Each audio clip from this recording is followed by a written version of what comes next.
Welcome back to the channel, everybody. Today we're going to talk about Trump and some remarks he made while signing executive orders at Mar-a-Lago.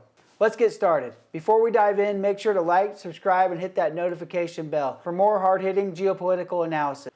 What do you think? Should Ukraine have made a deal earlier? Let's break it down.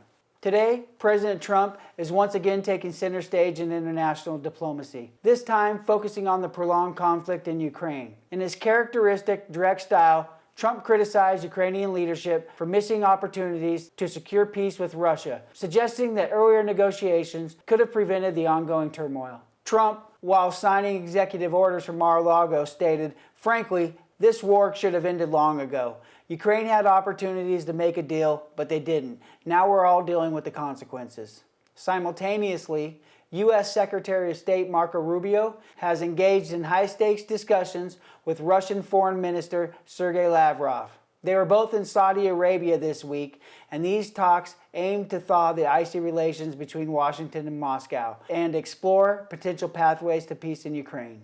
These discussions mark the most significant diplomatic engagement between the two nations in nearly 3 years, signaling a possible shift towards resolving the ongoing conflict. However, as you can imagine, not everyone is on board. Let's start with Ukrainian President Vladimir Zelensky. He's expressed deep concern about being sidelined in these critical negotiations. He firmly stated that any agreements made without Ukraine's direct involvement are unacceptable and will not be recognized.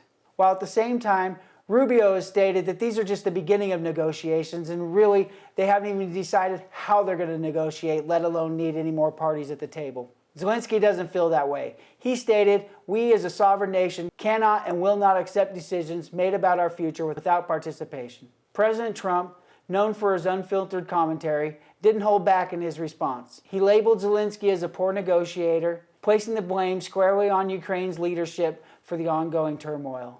When asked about upcoming voting or if voting should be done in Ukraine, President Trump also stated that he was worried that voting hadn't been done quite a while and thought that it may need to get done first before any peace could come. Trump also stated they could have made a deal, instead they chose conflict. It's a tragedy that could have been avoided. Adding another layer to this complex situation, the Trump administration has proposed that Ukraine offer half of its rare earth minerals to the U.S.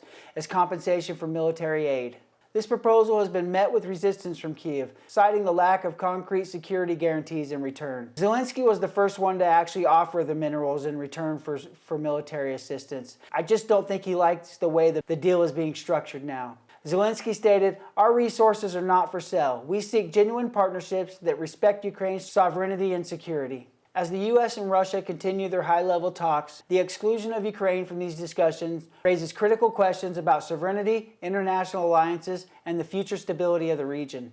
The world watches closely as these events unfold, with the hope that a path to peace can be found that honors the rights and voices of all nations involved. So now, after hearing this, what do you think? Should Ukraine have struck a deal earlier? Will Trump's strategy work? Let us know in the comments. Don't forget to like and subscribe. See you next time.